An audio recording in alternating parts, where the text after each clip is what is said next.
Hello and welcome to another Bitcoin Standard podcast seminar.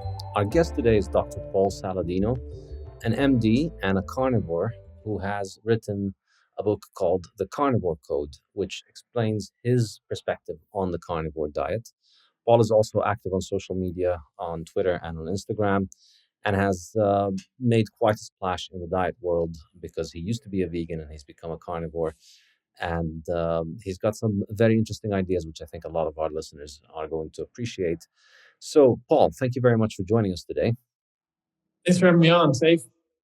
All right. So, first of all, let's begin with a little bit about your personal journey. So, you were an MD and a vegan. Both of those things are likely to make you not a carnivore. So, how did you end up becoming a carnivore in spite of being an MD and a vegan? Yeah, I was not an MD and a vegan simultaneously, but I was a vegan for a bit of time. For 7 months, I was a raw vegan when I was actually a physician assistant. So I had this sort of long, protracted health journey of my own. My father's a physician, mother's a nurse practitioner, was interested in going into medicine throughout college, and then took quite a bit of time off to explore the world, was a ski bum and hiked the Pacific Crest Trail, eventually went back to physician assistant school and practiced in cardiology, and quickly realized that the mainstream medical establishment was not something that I wanted to be fully a participant in, that it was mostly pharmaceutical based and symptom focused, and it didn't seem like we were actually getting to the root cause of illness. And so at that point, I went back to medical school after 4 years of working as a physician assistant in cardiology. And then somewhere along that path, medical school at the University of Arizona, residency at the University of Washington. I was in my residency at the University of Washington that I finally got fed up with my own autoimmune illnesses, specifically eczema. And I thought, there's something wrong. At that point, I was eating a paleo diet consisting of well-raised meat, but also vegetables, fruit, nuts, seeds, mushrooms, which were in vogue and continue to be quite in vogue today. And my eczema was going out of control. I had eczema on my chest, on my arms, on my legs, on my shoulders, on my wrists. And it was super frustrating because if anybody's had eczema, they know it's quite itchy and it prevents me from doing many of the things I wanted to do. So I thought something needs to change. And at that point, I started thinking more about whether I needed the plants in general in my diet. And then eventually about which plant foods might be more or less toxic. And that was the beginning of my own carnivore journey, cutting out the plant foods. And lo and behold, going full carnivore for 1.5 years, meat organs, fat, eczema gets a lot better, psychologically felt better. And then eventually I did reincorporate some plant foods, which we can talk about what I might consider to be the less toxic plant foods, specifically fruit and honey. People sometimes get triggered when we talk about that because of fructose, but we can try and draw some delineation there and talk about some nuance and fructose. Thinking within mainstream medicine. But the overarching idea here is that the consideration of which foods that I was eating were triggering my immunity was massively beneficial for me in my own life. And I think that now we're seeing that it's massively beneficial for thousands, if not hundreds of thousands of millions of people across the globe. And yet it's such a fascinating concept to talk about because it flies in the face of mainstream ideological thinking, which is continuing to demonize meat for a variety of reasons and continuing to hold up vegetables and plants as these sort of saviors of the world, when in fact I think we've got it completely backwards. Yeah, obviously I agree with you, but we will get to the fruits and honey in a bit. Won't agree with you on that, I guess. But before we get to that, tell us a little bit about your book. What is the hypothesis that you present in your book? So the book was interesting. The book was written and published just before COVID, which seems like an eternity ago, maybe 100 years ago or so. Actually, in February of 2020 was when the book was published, and it was an interesting characterization. It was my effort to really talk about the concepts underlying it. I started off with a discussion of anthropology and evolution, which is a fascinating, really rabbit hole to go down, I believe, thinking about how we became Homo sapiens, how we become humans, essentially, from primates, from chimps and bonobos. And so it was quite interesting to talk about the anthropology, to look at that, to look at sort of the growth of the human brain 2 million years ago, and to see that the human brain really grew in size exponentially over the last 2 million years, after probably 80 to 90 million years of the same size as our primate ancestors, chimps and bonobos, and then not a whole lot of growth in the beginning of the Australopithecine evolutionary timeline as humans. And then something happened, and there's really good evidence that something was the hunting and scavenging of meat and organs, the consumption of meat, organs, and fat. So that was a really interesting thing to kind of lay out for people and say, hey, why do we think these foods might be bad for us? Just intuitively, if they in fact probably made us human by providing unique nutrients, unique sources of calories. There's so many unique nutrients in animal foods that you can't get in plant foods that have incredible nutritive value in humans. Anserine, taurine, carnitine, etc. The list goes on and on and on. Choline, vitamin K2, riboflavin. It's a deep well of uniquely, robustly represented animal-based nutrients. And then the book kind of moves into discussions of plant toxins, which are something we hear very little about. And I think that's probably the most contentious part of the book. Many people believe that plants don't have toxins, or that the toxins don't affect humans negatively. And I've pretty consistently taken a different stance, that I do think the toxins are a factor for humans, and that when we look at the net benefit of most plant foods, the foods I would consider within the plant kingdom to be most toxic would be stems, leaves, roots, and seeds. Really the parts of the plant that the plant is highly trying to defend against predation, lest the plant's genetic lineage be interrupted. That I think that the risks of eating those foods outweigh the benefits, and that we can get the nutrients and the benefits present in those foods plus more by just eating meat and organs, or if we choose opting for the least toxic plant foods. And we can talk about that. I know that's going to be a controversial topic at this group. So, and then, the last part of the book, or the last two parts of the book, are about all of the myths around meat. There are so many myths about meat, that it's going to cause cancer, that it's going to cause heart disease.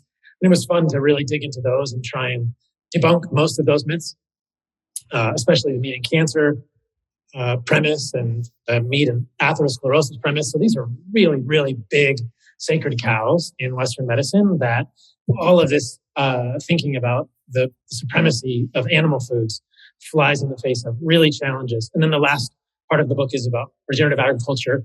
And I will tell this to your group, and I'll tell this to your listeners. When I wrote the book, I didn't have the balls to question the overarching hypothesis about carbon dioxide.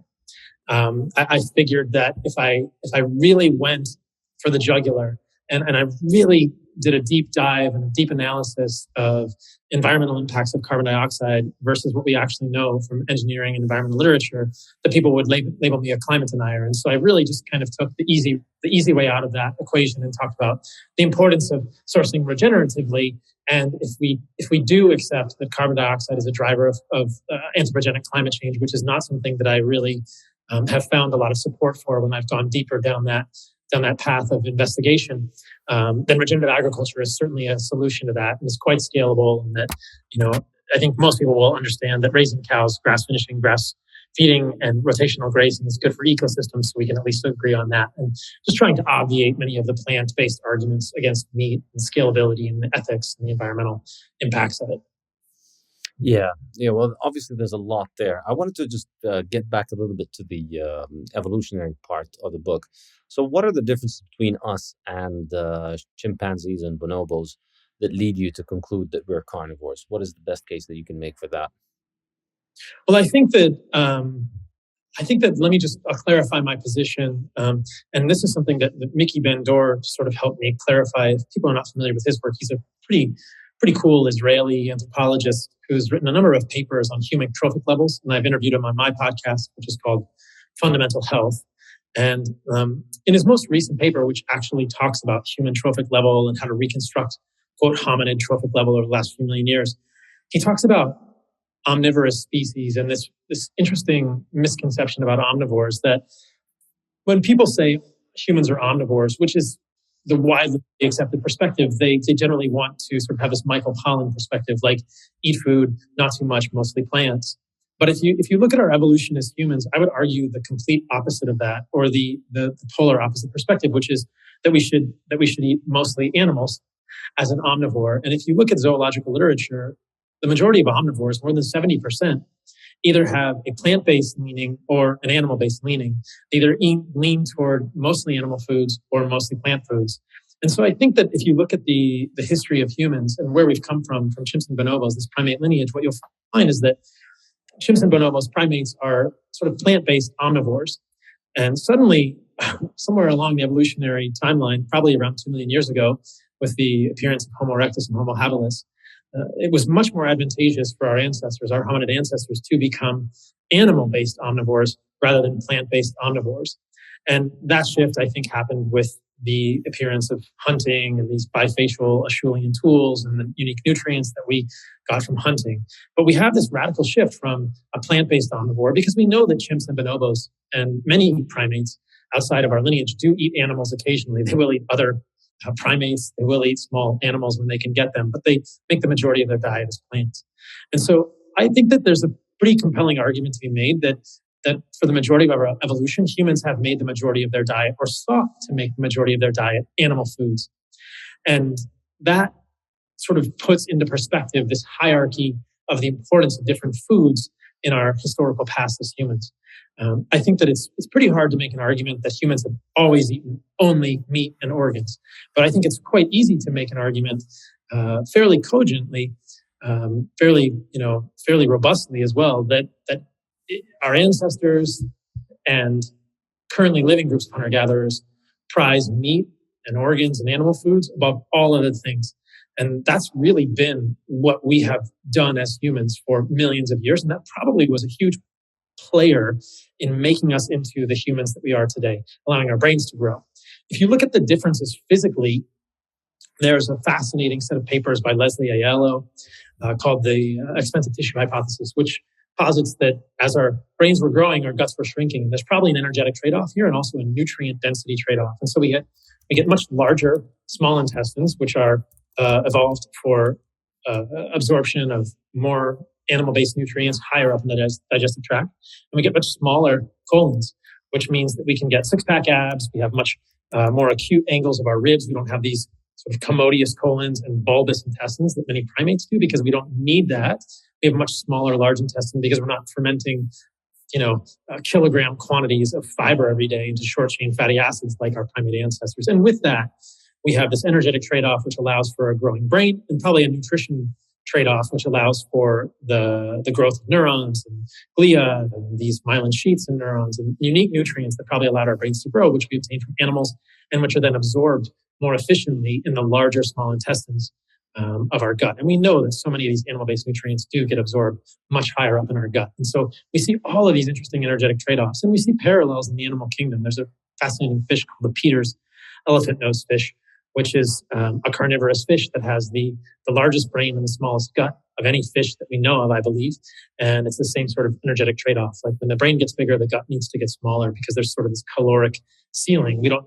Evolution isn't going to favor a species suddenly increasing its caloric requirements by hundreds of calories or tens of percentage points. That's going to make it much harder to survive. But if we can trade things off, we can become a different species and adjust. So we see those transitions. And then I talk about all of this in the book. There's all sorts of other transitions in humans that really point to us as primarily hunters. The shoulders that can throw a fastball 100 miles an hour or throw a rock at something or throw a spear or pull back a bow. These hips, the pelvic girdle, the way our hands are shaped, opposable thumbs, the way our feet are shaped, eyes that are in the front of our heads, the whites of our eyes. This is a fascinating conversation that I had with Bill von Hippel on my podcast as well. The idea that if you look at chimps and bonobos or you look at primates in general, I did not know this. The sclera of their eyes actually dark. It's brown, and ours are white, and dogs are white. And so there's a hypothesis that we sort of co-evolved with canines being able to look at each other and communicate with our eyes. As opposed to primates, when they see the eyes of the primate, they can't really tell quickly which direction that animal's looking. And so we're very keyed into the eyes of our other humans. And Bill suggests in his book, The Social Leap, that this is suggestive of cooperative culture in humans, potentially connected with group hunting and other activities, rather than competitiveness in primate cultures where they're sort of not really working in groups to take down a big animal. But we have all of these adaptations which appear to really point us in the direction of humans are hunters first and foremost, always have been, and yet that's not so in vogue today. Yeah. We're sort of encouraged to be. I'm not sure what we're encouraged to be. Perhaps we're just encouraged to be sycophantic. Yeah, Slave, rule followers. Yeah. Yeah, I mean, I find it interesting. You look at a gorilla; they're strong and big, but they have a massive stomach, and they spend their entire day eating plants and defecating, basically, because plants are mostly indigestible matter. So you're running your digestive system all day at full load in order to try and get a small amount of nutrients, and that ends up meaning that the majority of their days are spent just eating. And I think it's very clear that they're just, the reason they don't eat as much meat as we do is because they're not good at hunting. I don't think a chimpanzee would turn down a ribeye steak if you gave it to them. There's absolutely no chance. And if you could get 100 generations of chimpanzees to eat ribeye every day, I think you'll see the chimpanzees get stronger and smarter. Obviously, they won't catch up with us very quickly, but it's clear that their energy goes toward the digestive system because they can't hunt, whereas because we can hunt, we have a much smaller digestive system, and we eat animals that essentially outsource the digestion problem for us. A cow is just out there doing 24-hour digestion. A cow is just basically a digestive system on tiny little legs that take it around so that it can get food and keeps eating and pooping all day. And you're just getting the very tiny amount of nutrients that it gets from massive quantities of plants. So I definitely think that I buy that. And it's interesting. I don't think there's any species that would turn down a steak. I don't think there's any animal that would not eat a steak. It's full of nutrients. They would all eat it. I think the difference is the ones that can hunt and can secure meat and the ones that can't. And if you look at the ones that can hunt, you'll see they generally have small stomachs because they don't need them, because they eat animals that are full of nutrients. I think there are probably. I'm trying to think. I'd have to dig into the zoology literature, but I'm not sure how many purely herbivorous species there are. Like I said, I think there's a lot of plant-leaning omnivores, but I agree with you. I think if you gave a steak to most of them, they would eat it. And there's these hilarious videos. I mean, I don't know why anyone considers this surprising, but canines are clearly animal-based omnivores. And people say, "Oh, my dog is a vegetarian. He loves vegetables." And I saw this on the talk show. I think it was a British talk show. And they're like, "Well, we'll see about that." And they bring the dog in and they have a plate of meat and a plate of vegetables. And the dog just goes straight for the meat. And after these people are just waxing poetic and just, singing the praises of their vegetarian dog, who clearly is just so virtuous, the dog just tears into the meat. And I mean, it's built into us. And there's a study here that I should tell your audience about that I think is one of the most fascinating ones I've ever come across. And I think it basically ends all discussion of humans as herbivores or humans as plant-based, or any discussion of humans as not essentially very meat-focused in organisms. And they put EEG, so they put electroencephalography leads on people's heads, and they took a bunch of vegetarians and a bunch of omnivores. So they could look at the neuronal firing patterns in different regions of the brain. They could look at the cortex, which is more, quote, highly evolved region of the brain where there's all the invaginations and all the folds. And then they could look at the deeper regions of the brain, the thalamus or the brainstem. And they can look at sort of the motivational salience, so the relevance of these images that they're showing people to the vegetarians and the omnivores. And when they show the omnivores pictures of meat, the omnivores have both a cortical, conscious positive reaction and a sort of deeper positive reaction, more of a limbic or more evolutionarily ancient positive reaction to the meat. But in the vegetarians, they have this cortical aversion. They have this sort of programming that says, "Ooh, meat, not good. It's bad for me," or "I don't like it." But the deeper regions of the brain persist with a positive reaction to the meat, which to me is just like, you cannot out-evolve.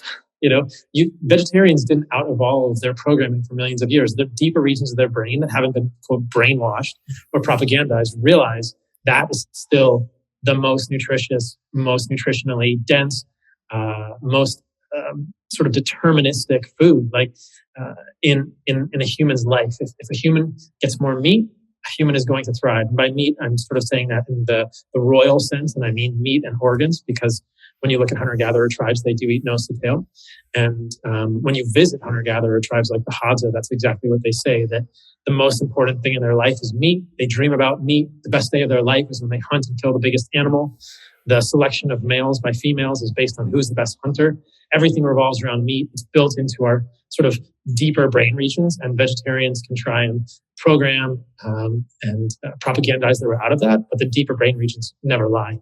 Yeah, I think it's fascinating that all the species that have ever existed and all the humans that have ever existed have managed to figure out what to eat, except for the people who have learned modern nutrition science.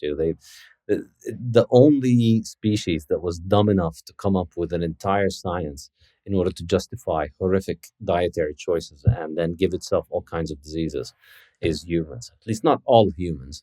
But it really takes something special, because for the vast majority of all humans and animals, they just follow their instinct when it comes to food, and that serves them fine. Your body knows what it wants. You listen to your instinct. I remember, when my kids are born, it's actually astonishing to watch a 2-minute-old child know how to feed. It's one of the most amazing things I've seen in my life. To see that how this is just programmed in them. And I think, being a carnivore has kind of turned me off from reading anything about nutrition science, because I just find it to be, it's something that's very instinctive, and you know how to do it. And, you just eat as much meat as you can, and then you'll be healthy and happy and strong. And in my mind, if there are more interesting things for your mind to be doing than looking for all the new stuff on PubMed and figuring out, what this study says about the interaction between this plant food and that plant food or the other. Like, just eat a goddamn steak is the motto that I've had in my life for quite a while, and it's served me well. Saved me a lot of time on reading nutrition books and PubMed and getting into internet wars about articles. At this point, there's absolutely nothing that can be written in an academic journal article by a nutritionist that could change my mind. I mean, maybe not absolutely nothing, but it's going to be very hard for me to think that, the conscious medical and nutrition establishment that is trying to consciously, rationally figure the answer out for what we should eat, I don't think they can do as good a job as my instinct. And I think many people can do that.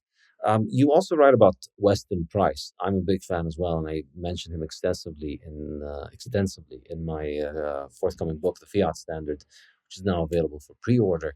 So, what do you think of Weston Price's work and what it tells us? I think Weston Price was sort of this fascinating nutritional detective who lived at this interesting time, this intersection of sort of Western culture and what was left at the time of indigenous cultures around the world.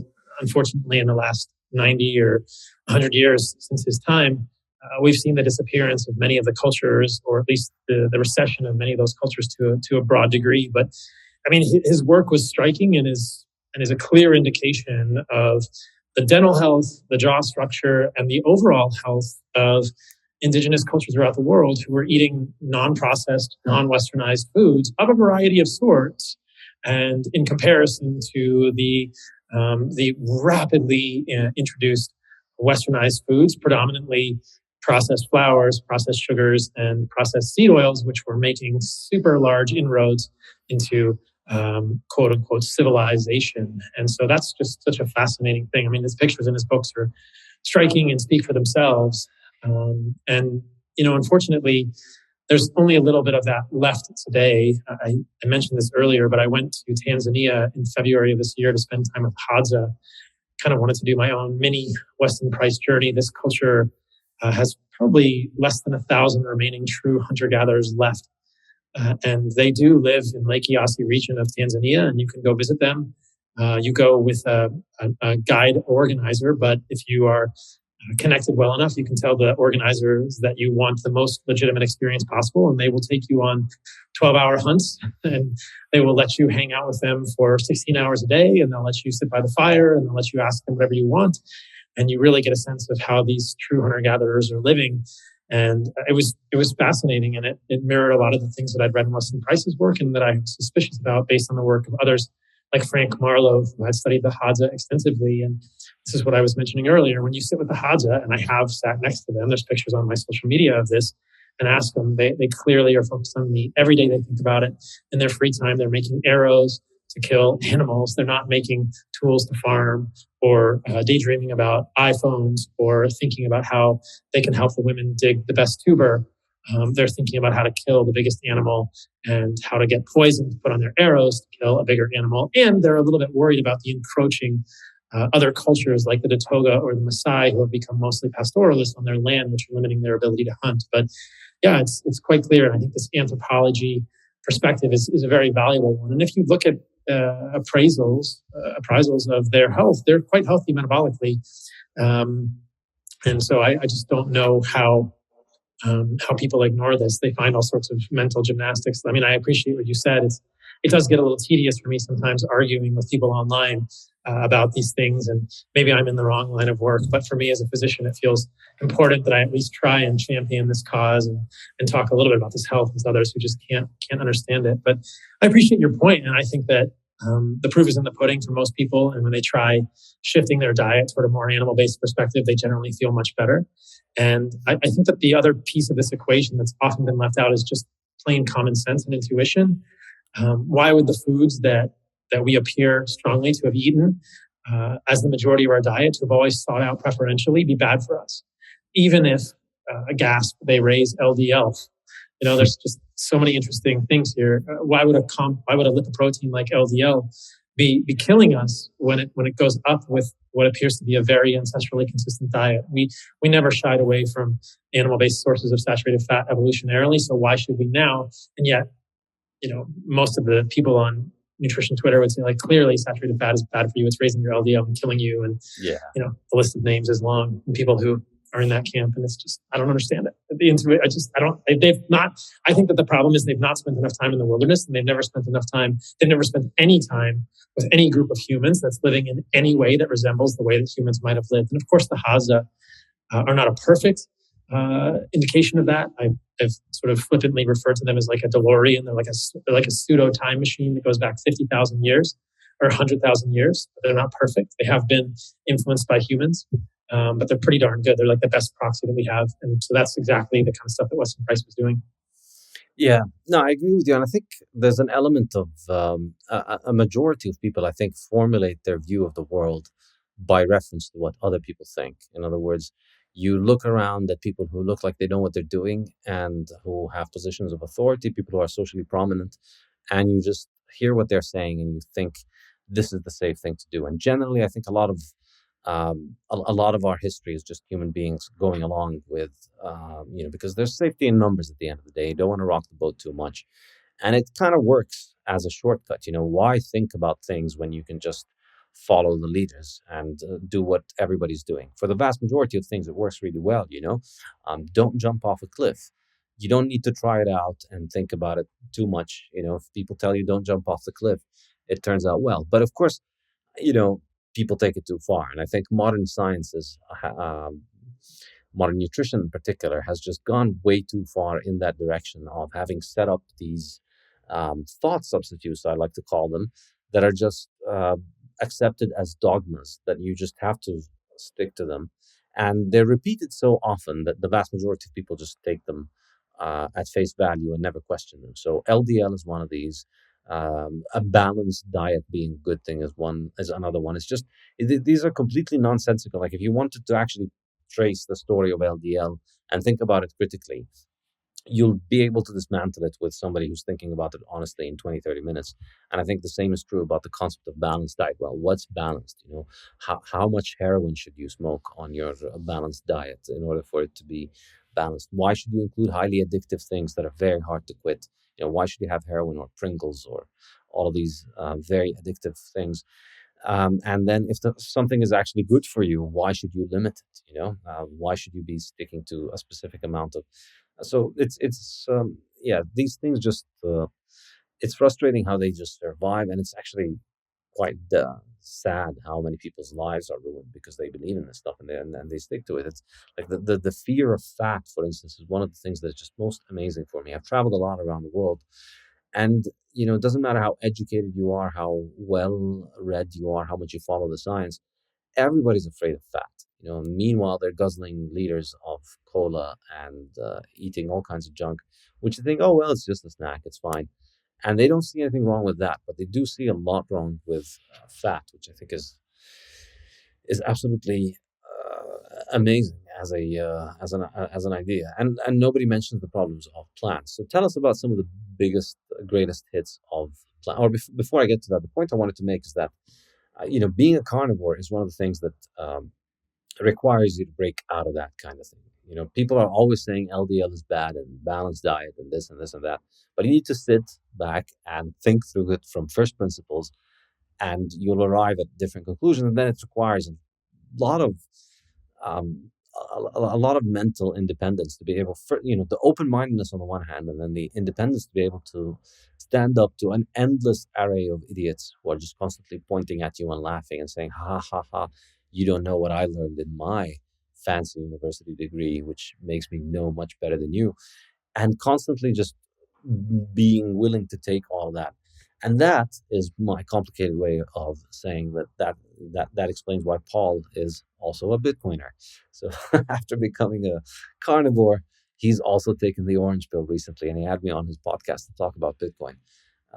So do you have any thoughts on? There's a lot of parallels there, and I've seen it. And as it's funny. I was talking to one of my friends about this. Actually, the friend that orange pilled me, and I was saying to him that.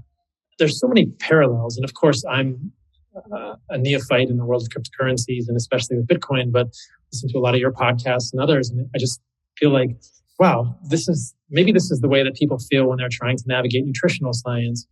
There's just all these different voices, most of which appear to be generally well-informed and fairly coherent at the surface. But when I was talking to my friend and listening to your stuff and others, the more I thought about it, just like, I agree. I like this first principles approach. Just doesn't make sense to be printing a bunch of money, to not have hard money, to have a corrupt central banking system, and to have all of these issues with your central financial structure. It just makes absolutely no sense. And it allows for massive amounts of corruption and disparity that could easily be remedied. I mean, there's just so much force that Bitcoin can do for good in the world. And I see so many parallels with nutritional ideology, and it's totally true. I mean, there's people just hurling the most ridiculous vitriol at Bitcoin, saying, we told you so, when it goes down 5%, and then they're silent when it goes up 14% in a week. And then, in a year when it's probably more than 100,000, who knows? They'll be very silent, and they'll continue to criticize it when it has another drop. And there's so many parallels, and I agree. It's just, you have to be willing to think outside the box. And if you're just always going to follow the school of fish, then you'll end up off the cliff at some point with the rest of the lemmings, and you're just a sheeple person, which is where many people are comfortable. But it's fun to be at the edges of that, or at least trying to challenge that in the nutritional space. And it's fun to learn about the other side of the cryptocurrencies and the financial world otherwise. But yeah, there's a lot of parallels there. Yeah, absolutely. All right, so tell us some of the greatest hits on that plants have done on us. How have plants been harming human beings over the past executive summary of the last 10,000 years of human agriculture? Oh my gosh. Well, I mean, we have to go back a little bit further, probably 400 million years further back, to think about the fact that plants and animals have co-evolved for a very, very long time, and that there's been constant chemical warfare between plants and animals through the entirety of that evolution.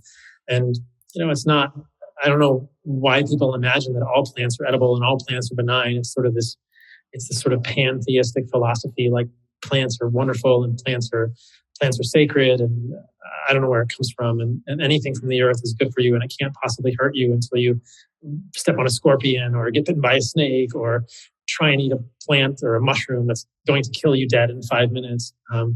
You realize that's just a fairy tale ideology. But I've often thought about this, like the scene from Charlie and the Chocolate Factory, where they walk into the candy room and everything is made of sugar, and there's like lollipop trees and a chocolate river. And if that was the way that plants were, if you could really just walk outside and everything was nutritious, and I could just take a handful of this plant and a handful of that plant, then there would really not be many plants left. There would be no ecosystems, and this coevolution of different kingdoms of life would never have proceeded as delicately and as in balanced fashion as it did. And so, it's not Willy Wonka's like chocolate candy room. Everything isn't, just edible and sweet and without any overt poison. I mean, obviously, there's a lot of philosophical problems with that analogy when you think about the problems with fructose and candy in Willy Wonka's room. But you get what I'm saying here. And so, plants have, by necessity, had to develop defense chemicals of all sorts, all shapes and sizes. Some of them are, digestive enzyme inhibitors. Some of them are frank poisons for animals. Some of them are, hormonal analogs that are going to affect us negatively. Some of them affect the absorption of certain nutrients, but generally they're all aimed at dissuading animals from over-consuming them. And like you said, we as higher level predators, we as apex predators get to benefit from herbivores doing most of the detoxification for us and doing most of the very careful selection of different plants for us. And there's some fascinating literature, mostly by Fred Provenza and some others, about animals, wild animals or domesticated herd animals, ruminants like cows or buffalo, that are limited in their paddocks at times, causing them to overconsume certain plants, leading to mass die-offs or massive sickening of these animals. I mean, even animals that are herbivorous, like a ruminant, for instance, like a cow or a sheep or a goat or a buffalo or a bison, understand that they're not just going to eat one plant all day, every day. They're going to eat a little bit of one plant and a little bit of another. And, mostly cows eat grass. But if you look at sheep, they're grazing in the field and they're eating a little bit of this plant, a little bit of that plant. And if you look carefully at what's in a field, it's not just pure grass. It's grass and other plants. If you've ever been to an actual farm where they do grass feeding of animals. And so they're already understanding that these plants have alkaloids and other toxins, and they're being very careful to select them and not overconsume certain degrees of these. And then, if you look at the specifics, the big ones that I see and that I've outlined in the book are things like the isothiocyanates, which is a whole series of compounds, along with other goitrogenic compounds found in the brassica family. There's things like lectins, which are carbohydrate-binding proteins. There's things like phytic acid, which is a large chelating molecule that creates negative mineral absorption and negative mineral flux. Things like oxalates, which are dicarboxylic acids, which appear to be problematic for humans. Some things are problematic for humans even beyond that, like potentially salicylates in some people, though I think salicylates are not quite as problematic in many people. But the list goes on and on. There's just so many of these. And many of these are polyphenolic, things like alkaloids or terpenes or flavonoids, and they can have a variety of different effects in the human body. Probably the most well-known example would be something like resveratrol, which is a polyphenolic compound present in the skin of peanuts and grapes and a few other foods. And the compound resveratrol is produced in response to a fungus, the botrytis fungus. So it's sort of the plant saying, "Hey, get off of me. This is a defense chemical." And it got popularized by David Sinclair and a few others when they realized that it activated a set of genes called sirtuins, which maybe were connected with longevity in mouse models, or maybe could normalize mice on like really crappy diets. But in most of the human trials that it's been done, that's been studied, and it doesn't do much of anything good for humans. And they're using doses that are much, much higher than anything you'd ever get by eating normal foods. And in fact, it has some apparent negative effects like decreasing androgen precursors, specifically dehydroepiandrosterone sulfate, DHES, a few others in studies. So in one study, it actually worsened metabolic conditions and doesn't seem to really have any effect on preventing prostate cancer. And yet it's probably still a multi-billion-dollar industry for resveratrol. And so it's a plant compound that probably we would have been exposed to small amounts of in our diet, but nothing that our body couldn't detoxify with the phase 1 and phase 2 systems in our liver. But when we do massive amounts of it, just because we're trying to crowbar open the door of sirtuins and longevity, which I think is a fool's errand, we end up with some apparent negative consequences. And then the isothiocyanates I mentioned are like Rhonda Patrick's beloved sulforaphane. And I have called her out before, and I'll just respectfully say that I appreciate her work and I wish she would show up for a debate at some point in our lifetimes, but I think that she will never do that. But sulforaphane is a compound that's produced when glucoraphanin, which is a precursor in broccoli, other brassicas combines with myrosinase. And these are locked in two different compartments of the cell in a plant. And so these are only combined like a booby trap, like super glue when the plants are chewed. So it's very clearly a booby trap. It's very clearly like hey, gotcha. You're going to eat my plant. You're going to eat my stems or my leaves or my roots. I'm going to make a toxin that doesn't exist normally. And that's going to be problematic for you. In the case of sulforaphane, it's a pretty strong pro-oxidant. And it also is well known to be part of this series of compounds known widely as goitrogens and isothiocyanates that have varying activities at the level of the thyroid to inhibit the absorption of iodine. Isothiocyanates like sulforaphane are perhaps not the strongest. There's another one called goitrin, which occurs in things like Brussels sprouts, which is much stronger and actually proven to have some pretty significant effects of the level of the thyroid inhibiting iodine. But the intention of plants is pretty clear here. They're not trying to help you. They're trying to get you to not eat their leaves because they want their leaves to be there so that they can photosynthesize and make roots and then make seeds, which they will spread the next generation. So I just intuitively, I'm not sure how people get so confused about this. It's not to say that you can't find some benefits to these compounds if you study them in isolation with sort of a myopic perspective or a very tightly framed experiment like looking at DNA damage, because as a pro-oxidant, compounds like sulforaphane will trigger our endogenous antioxidant system, which is driven mostly by NRF2 and KEAP1. And so we'll make more glutathione. But we can do that normally. And this is the problem, is that if you look at people contextually who lead a good life and are in the sun and doing maybe a moderate amount of exercise, nothing crazy, and have enough nutrients, predominantly nutrients from animal foods, to make glutathione in their own body, vitamin B6, riboflavin, folate, and the essential amino acids necessary to do that, then it's pretty hard for researchers to actually show that sulforaphane does anything positive. So this gets to be fairly nuanced, and I'm sure your audience kind of understands this because they're sort of in this carnivore space and they may have heard me or someone else talk about it. So I apologize if this is redundant or overly involved. But the argument that I make with these plant compounds is generally that I ask people to really show me a net benefit in humans who are already eating a healthy diet, because there's all of this contextual nuance. Like, it's one thing to show that a compound can do something beneficial in an isolated study in a population that's unhealthy, but do we really know that it does anything good net in a population that's eating a healthy diet that already has the nutrients they need? And where are the people who are looking to weigh the risks versus the benefits? And there's very little literature looking at the negative side effects of these plant compounds. So it gets a little confusing in literature because everybody wants to point out saying, hey, this plant compound does this and this plant compound does that. But if you dig into the other side of the literature, most of these compounds have a big dark side. You know, you could say, oh, resveratrol is going to activate sirtuins, which appear to have a reasonably beneficial effect on the human body. But then it has all these other negative side effects. Maybe it worsens glycemic control. Maybe it actually worsens metabolic health a little bit. Maybe it, decreases androgen precursors. Sulforaphane the same way. Like, maybe you could get a little bit more of an antioxidant effect, quote unquote, at the level of NRF2 and KEAP1. But when you actually dig into the net benefit, is it anything? And then you're inhibiting the absorption of iodine in the thyroid. Do we need any of these compounds? We're often ignoring the collaterally damaging side effects. So the list goes on, but there are many of these compounds. And I didn't even talk about lectins, which are really problematic for humans, mostly occurring in seeds, nuts, grains, and legumes, so the plant seeds. And those appear to have some pretty darn disruptive effects at the level of the gut, which is, as many people may understand, at least widely hypothesized to be ground zero for most autoimmune disease and most chronic illness. So if there's anything there you'd like me to elaborate on, I can do more, or we can move on to talking about something else. It's just broad swath on the plant compounds. Yeah, I mean, I'll be perfectly honest with you. As far as I'm concerned, it's just all plants, and I just stay away from it all. I mean, we spent a lot of time studying this, and I think, it's great that people like you have all of the arguments to confront the others with. But I'd be lying if I said that I could follow, because,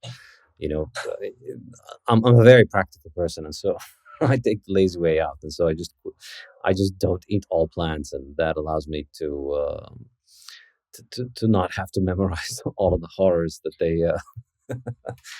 Well, and then let's go back briefly to the anthropology, and this is a little tricky because I haven't spent years with the Hazda like Frank Marlowe did for his PhD thesis, but I choose to do some other things with my time sometimes. But it's pretty clear that these hunter-gatherer groups do have a hierarchy in their foods, and we said they favor meat organs, they favor hunting of animals, and then they will eat honey.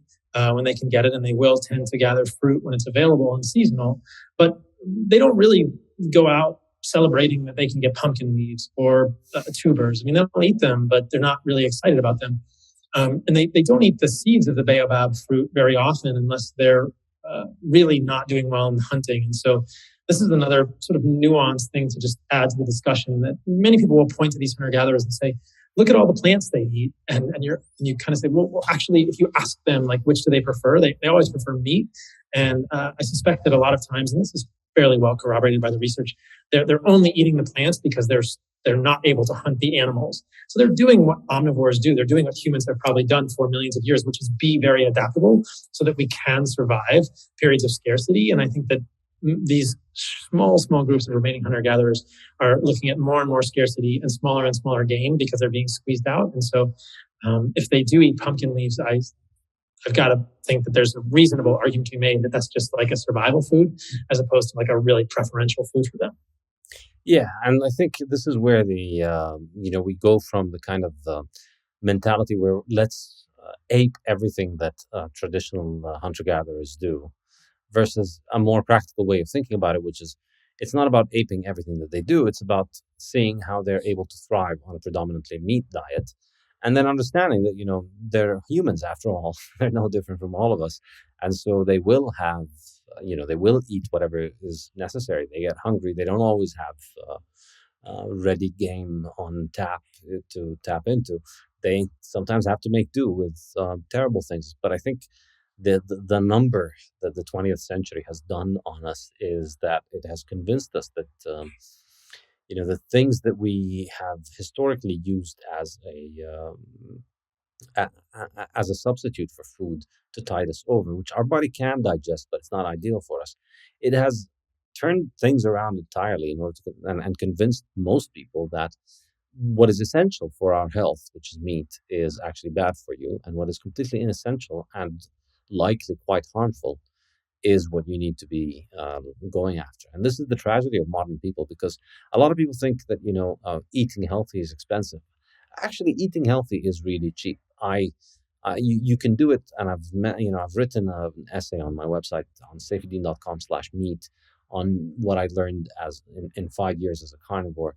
I wrote it last year, and it's quite practical. It contains all kinds of cooking advice and what to eat. And I explained that you can do the carnivore diet on practically $0 a day. If you go to your butcher, make a friendship with your butcher, he'll give you some bones, and you can buy them for very cheap, close to nothing. And you can boil the bones and you can eat them, and they're actually extremely nourishing and even delicious. The little bit of salt, they taste great after a lot of boiling, and they'll be quite mushy, and they're extremely nutritious. Butchers throw away the most nutritious food. Like, they'll throw away a lot of the fat and a lot of the bones.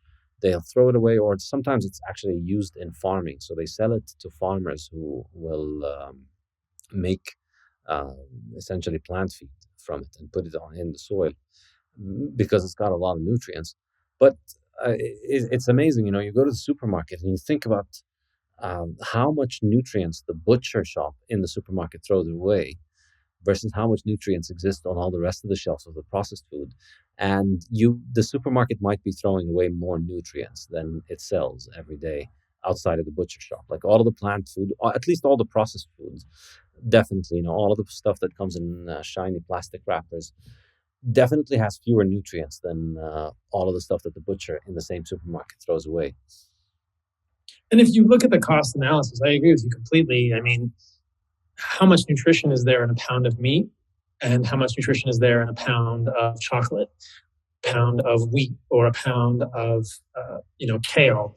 It's not even a question. A pound of meat, even if you get grass-fed, grass-finished meat, $6, $8 a pound, well, good luck getting anywhere near that amount of nutrition in $8 of wheat. You just won't do it. You can eat wheat until the cows come home, and you won't achieve the same amount of nutrition. But when the cows come home, you'll eat them, and then you'll be all right. What's that? When the cows come home, you can just eat the cows, and then you'll be all right. Yes, exactly. To your point, I mean, the organs are also a super cheap way for people to get, very unique nutrition. If you go to a butcher, they'll often sell you liver for $5 a pound or less. And you only need, a half an ounce of liver per day will radically change someone's life nutritionally, even if they're not eating meat. So one of the things that my company, Heart and Soil, does is we make these desiccated organ supplements for people who don't want to eat fresh organs. And I think the thing that makes me the happiest is when I get a message from a vegetarian or a vegan saying, I don't eat meat, but I want to try your supplements as like a stepping stone. And I think that's really cool because I really believe that by them investing $1 a day or less in liver or heart or spleen or kidney or pancreas or organs that very few people are going to eat, but that are very cheap and are easily obtained throughout the world, they're going to feel differently, and that may help with their mindset change. And I think that's such a huge thing that I think you're right. Like if you go to your butcher, you can get free meat, you can get free fat. You could probably get nearly free bones. You could probably get nearly free liver. And then if you buy the cheapest type of meat, which is ground beef, gosh, there's a lot of nutrition there, and you're going to do really, really good for, I've got to say, $10 a day or less. And I think that most of the people listening to this could spend $10 a day on their food. And if they can't, then we have a broader discussion of like what the priorities are in their life for their finances. Yeah, absolutely. And I think, one common complaint is that, well, don't you get bored eating ground beef every day? And the answer is no. Like if you just know how to get your ground beef mixed in the right quantities of fat and meat that you like, and you know how to grill it or fry it or whatever it is, it's actually astonishing how little you get bored of it. Like in my mind, honestly, you get bored of eating plant food, and then the need for variety in food is because plant foods are boring. You can't eat the same plant food 3 days in a row. It gets really tedious and boring for you, and that's why people who eat plants have this idea that food has to be interesting and innovative. It's like meeting a new person every day and it isn't. Food is nutrition. It's like building a house. In my mind, when you're building a house, you're not looking for variety and you're not looking for entertainment. You're looking to build a house, which will then allow you to experience variety and entertainment in all kinds of other things that you do inside the house. But first, you got to get serious about making the roof and making sure that the roof doesn't leak and that the foundations are strong. And then the amount of fun that you can have in a house that's well built is orders of magnitudes larger than the fun that you can have if you treated the building of the house as the fun activity. If you treated the building of a house as a party, you're going to have a dysfunctional house in which you won't be able to have fun. And I think the same goes for the body. If you treat your body as, if you treat your digestive system as an entertainment organ, as a way for your body to experience pleasure, that's an enormous waste because this is essential for your survival. You're not going to be healthy, and you're not going to be able to experience other kinds of entertainment and fun. You can have so much more fun when you're healthy than you can if you're not eating healthy, and that applies across all aspects of life. Whether you like to do exercise, whether you like to do outdoor activities, whether you're sexually active, all of these things become very different when you're healthy. And so it's, if you get bored from ground beef, the reason is you need more entertainment in your life than food. You need to find better ways of, you need better nutrition and better entertainment in your life. You need to separate the two, is how I put it. I couldn't agree more. I think that if we choose to use food as entertainment, that's any individual's right as a sovereign human. But you're then sacrificing anything you could build with a more intentional diet. And so I think people want both. And I think, honestly, eating a lot of animal foods gives you both. It's quite enjoyable and it will create health. But I like your analogy with building a house, but I agree with you that if you treat eating food as entertainment, you will not obtain optimal health. And that's just a conscious trade-off that every human needs to choose. But I think people want to believe that it's possible to just always eat the food that gives them the most dopamine in their brain. Most of that being processed food or food cooked in restaurants, often in seed oils. And that's just not going to work for many people. And to your other point, or for anyone for that matter, to your other point, I think that plant foods also get boring because of the alkaloids. And this is something I experienced when I was a vegan. I was convinced that wheatgrass, and this makes me nauseous to even tell the story, but I'll do it because I appreciate you guys. I was convinced that wheatgrass was amazing. And so I grew wheatgrass in my house, and I had a wheatgrass juicer. And every day after I got home from my run, I would juice wheatgrass and make a wheatgrass shot. And I don't think it took more than 2 weeks before I came home and literally, as a vegan, somebody whose cortical response to this was positive, my limbic, more primal brain was like, put that shit down. That is not good for you. And I had clearly accumulated way too many alkaloids from the wheatgrass.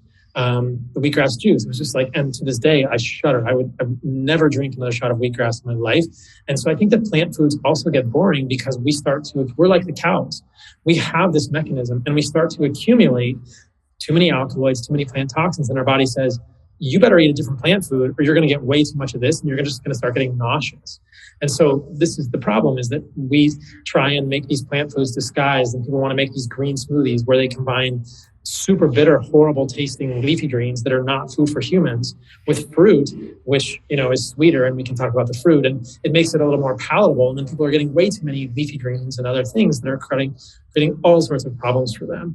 And so I think that I love what you said there, that I think that many people are coming from an omnivorous perspective of getting bored with plants quite quickly, because plant foods are quite boring, and they can't wrap their head around the fact that you could eat meat every single meal, as I have for, it's got to be definitely more than 3 plus 4 or 5 years now, and never get bored of it. Never say, oh man, another ribeye for dinner tonight. I can't do it. Or more burgers. And there's a great company here in Costa Rica that makes grass-fed, grass-finished beef, and I've got a really nice grill here. And I love those burgers. I would eat those burgers every single day.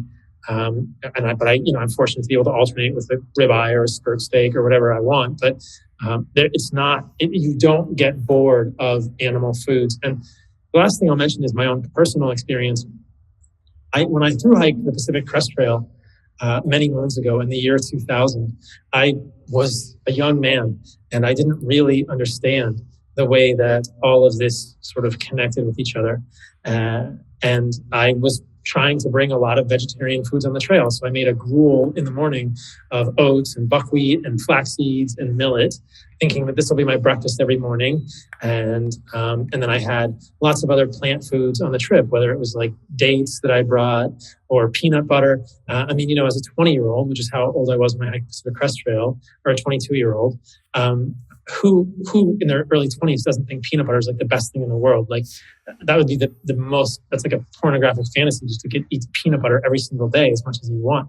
But lo and behold, after probably a month on the Pacific Crest Trail, I was absolutely sick of that morning oat gruel. I threw it out for the rest of the trail. I didn't ever want to eat another spoonful of peanut butter in my whole life, but I could not wait to eat my beef jerky and the cheese. And the animal products never, ever got boring on the Pacific Crest Trail.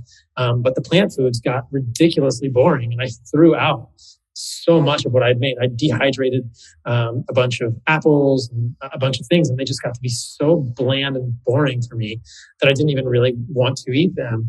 But I always wanted the animal foods. And I don't do cheese now. I think dairy does bother me, but it illustrates the fact that like this meat and this cheese, these animal foods, never, ever got boring after days and days on the Pacific Crest Trail. It's just my own personal experience. Unfortunately, and not intelligently, I shifted toward eating more processed food at the end of the Pacific Crest Trail. I'm not a saintly human. And at the end of the trail, I remember I was eating literally like 8 ounces of cream cheese at a time on bread and Pop-Tarts. That was my food because I just needed something that was palatable. And if I could go back and talk to my 20-year-old self, I would just say, just eat more meat, man. You'll always like the beef jerky on the Pacific Crest Trail. You just need to make a shitload of it. Yeah, well, since we're telling embarrassing food stories, I'll confess that when I was a 20-year-old, I used to drink something like 2 liters of Coca-Cola a day, every day. And that was just, me having a normal, healthy, balanced diet at that time. And you can get away with it when you're 20. But then when I moved to the US, I was 24 when I moved there, but by 27 in the US, that's when I started not being able to get away with it. And I think it's particularly because the US food is it's a lot of high fructose corn syrup and all of this highly processed stuff. And that's when I started waking up and eventually ended up going full carnivore. But I will say, I've always loved organ meat, and so you get a lot of flack from people because you talk about organ meat. I'm a huge fan of organ meat, and I urge everybody listening, wherever you are in the world, there's probably a Lebanese butcher within driving distance of you. The Lebanese butchers are all over the world. The Lebanese are all over the world, and their butchers all over the world, and they, I think, have the best culture for preparing organ meats and raw meats.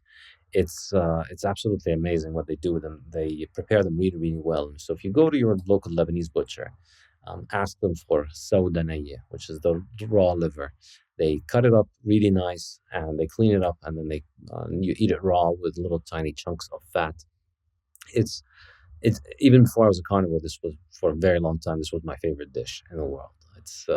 It's really, really delicious, but you have to clean the liver quite properly, and I still eat it all the time. And I like to eat brains, and I like all organ meats. Well, probably haven't had them all yet, but I'm pretty close. So I'm wondering, do you think organ meats are essential? Because I enjoy them. I eat them because I have to, but I know a lot of people don't enjoy them. And it seems that quite a few carnivores seem to be thriving without having to eat organ meats. What do you think?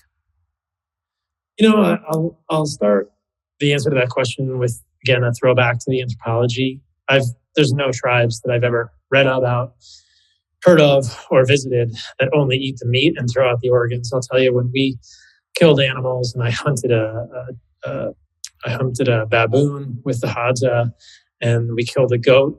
And in both of those situations, the liver was the first thing eaten, and it was treated like a Bitcoin, to be honest, as it came out of the animal. It was held with two hands and gently placed on a rock, and guarded. It was in the most secure wallet you could ever find, and everybody got a little piece of it. And it was like, wow. And the same thing with the heart and the kidneys and the spleen, and the organs were the first thing eaten. They never threw out or wasted the organs. They did give the small and large intestine to the dogs, but they ate the stomach. So the dogs are sort of the companions of the Hadza on their hunts, and I suppose they have to eat something, so they'll give the intestines to the dogs. But every other organ gets eaten, from the testicles to the ears to the tongue to the eyeballs to the brain. I ate baboon brain with the Hadza one morning, and look at me, I don't even seem to have any symptoms of prion poisoning yet. So talk to me in 6 months and see if I'm drooling. But it was great, and they clearly treasure it, and so that to me is a good indication of the importance of organs in the diet. And then if you actually look at the brass tacks nutritional content of organs, they're often quite unique relative to muscle meat. Muscle meat is a miracle of nature and is incredibly nutritious. And there's not a whole lot of folate in muscle meat. There's probably not enough riboflavin for most people in muscle meat. There's not a ton of biotin in muscle meat.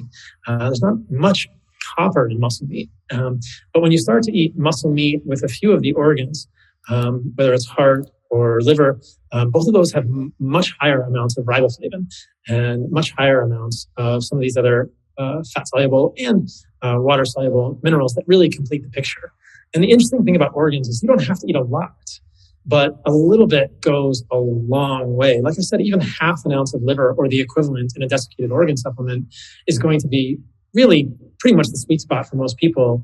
And it makes sense because when you have a liver of an animal, it gets divided among 15 or 20 hunters. They're not going to get a ton, but they might just get a little bit. But then you get into these unique peptides, which are less than 50 amino acid signaling molecules, and they're very unique in different organs as well. And so the muscle has some, but one of the ones that's in vogue now that's injected exogenously is BPC 157, and that's present in the stomach. So for instance, if you're eating tripe or an extract of tripe, you're going to get naturally occurring BPC 157. And then you can look at many other peptides. There's peptides present in the liver, there's peptides present in the heart, there's peptides present in the testicles, and all over the place, which I think are probably uniquely beneficial for us nutritionally. So I find organs to be quite uniquely beneficial. And if people don't want to eat the fresh organs, that's why we do things like desiccated organs at Heart and Soil. Obviously, if you're eating fresh organs, you're great. But that was why I built the company, just to make it more accessible for people and to help them get as much nutrition as they can. in just the freeze dried organs. But I think that if you're with the Hazda or the Kung, or any other tribe, you'll quickly realize that their organs are prized, and they would never waste them, and they would gladly take your share of liver if you'll share it with them. Yeah, I'll gladly take the liver. I think it's great, and brains as well are absolutely delicious. Probably the most delicious organ to have is maybe the brain. Well, liver probably. It's tough to decide, but I'm still not 100% sure on it being essential, because I'm sure you've seen a lot of carnivores on the carnivore groups and on the carnivore blogs. They swear by, years and decades even of just ribeyes or just burgers. A lot of them have been eating this, and they seem to be thriving. Do you think they could still? And I think here, there's we can think about individual nutrients and think about the individual nutrient requirement. But in my mind, perhaps that is influenced too much by looking at the average standard American diet victim. And, maybe their requirements for some of these nutrients are much higher than what carnivores need, because standard American diet eaters are eating a lot of toxic stuff. And so they might require more nutrients because their absorption of the nutrients might be less. So that's why organ meats are very beneficial for them. But perhaps, if you quit eating the plants and you're just getting the muscle meat, I think, as far as I can see, if the person is thriving, then maybe that's more important than what we see in the in the labs and in the metrics for how much of this or that nutrient they should get. Yeah, I think definitely if somebody's thriving, it's hard to argue with that. I always wonder, could they feel better if they add a little bit of organs? Is there another gear that they don't even know that they have yet? We hear about that sometimes.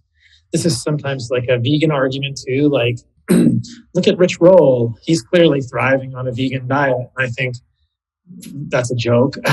But I'm pretty sure that whatever gear Rich Roll has right now, he would have 5 more if he added meat to his diet. And so I can't help but think that many of these meat-based carnivores would do better with organs. And to me, I just don't quite understand it. It does seem evolutionarily consistent. It almost seems to be this like dogmatic battleground that I don't engage in within the carnivore community, which I think is already too dogmatic and closed-minded, where people are like, no, you don't need it. And I'm just like, why would you not even try it? I think it's going to feel better.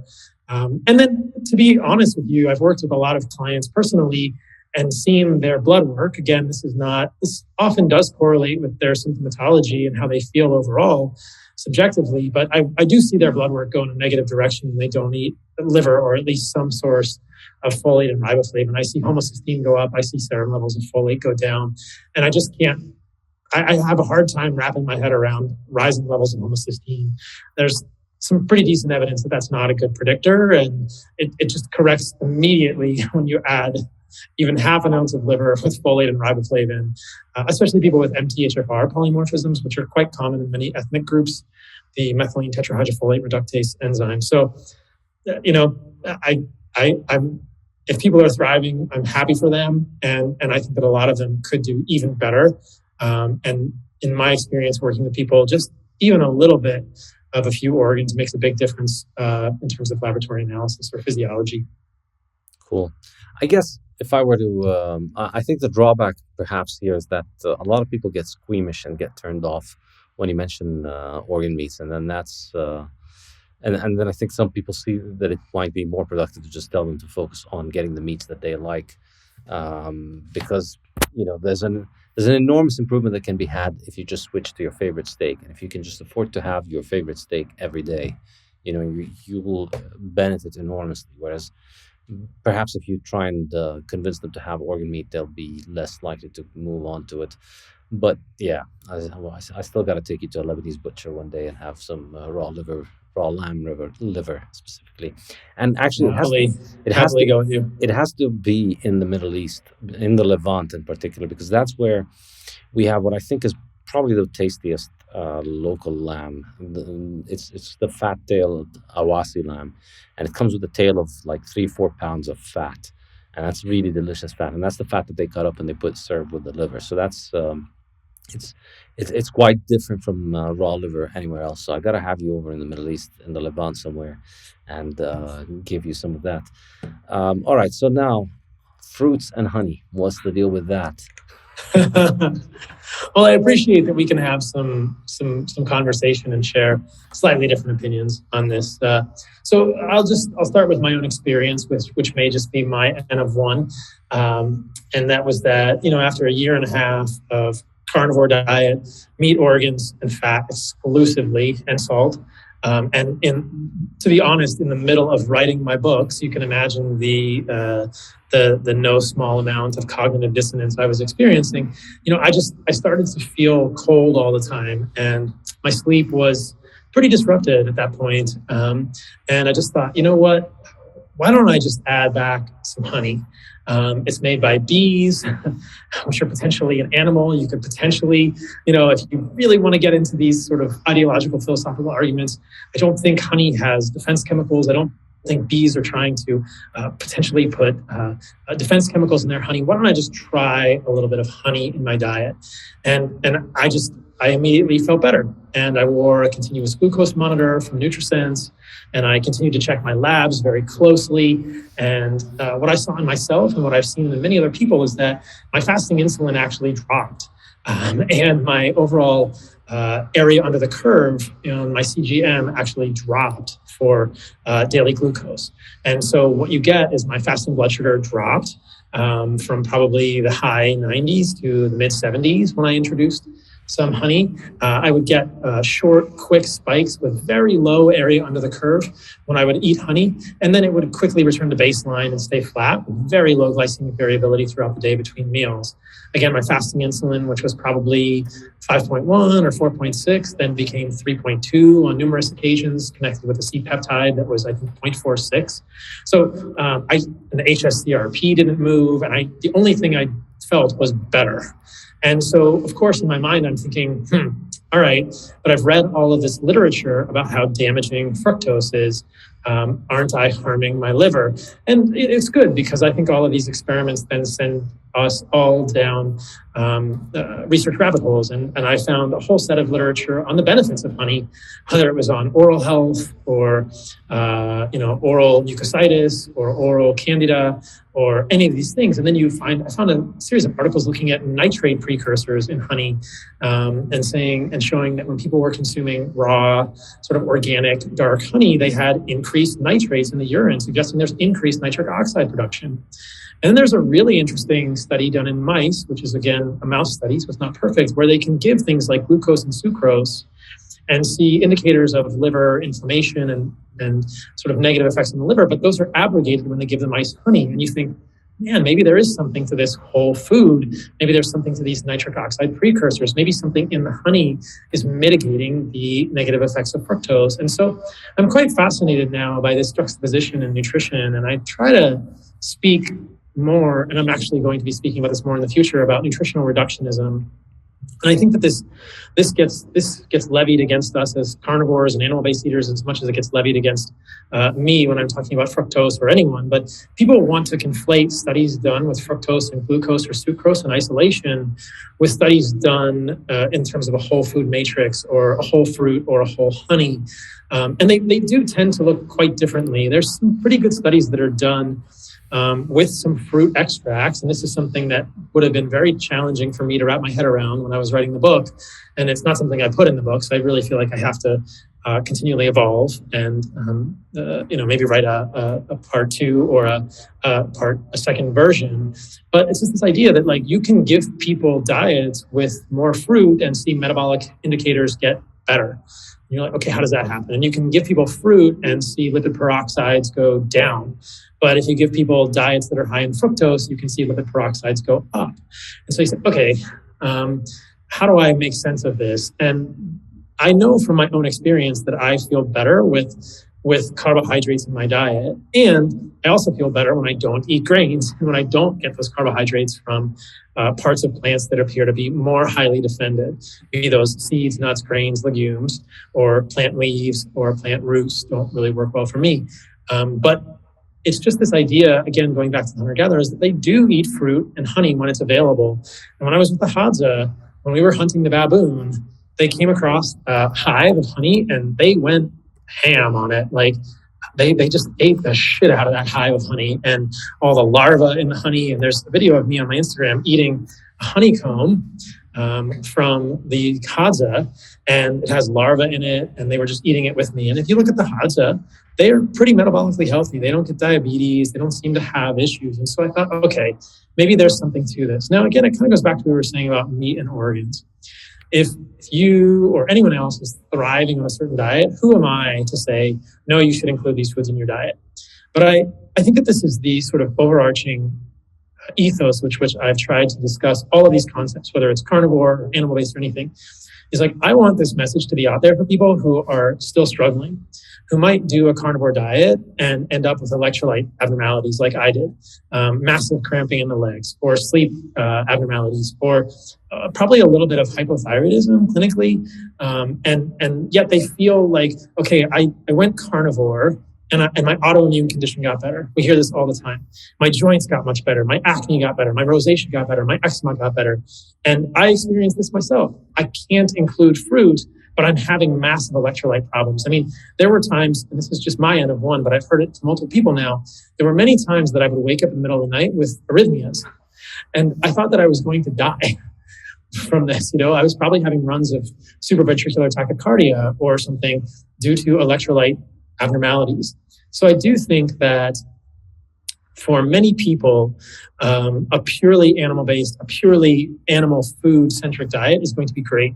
But I want people to also know that it's possible to move beyond that, or move laterally to a space where there are some, what I would consider to be less toxic plant foods that might solve some of those problems. And it's just been really encouraging for me to see a lot of people email us at Heart and Soil, or email and say, hey, I'm loving carnivore. It's been a game changer. And I wake up in the middle of the night and my calves are cramping so bad that it wakes me up, or I'm having palpitations, or I'm not sleeping well, or I just feel cold all the time. What should I do? And my answer is add carbohydrates. And more often than not, they're like, that's great. I feel fantastic now. Thank you. It's kind of this like really sweet spot. So it's why I've been talking about carnivore and then this lateral cousin called, quote, animal-based, which is still a diet that's almost entirely meat and organs, but just with some of these plant foods, if you choose to include them, knowing that they are a lever and a lot of people tolerate them.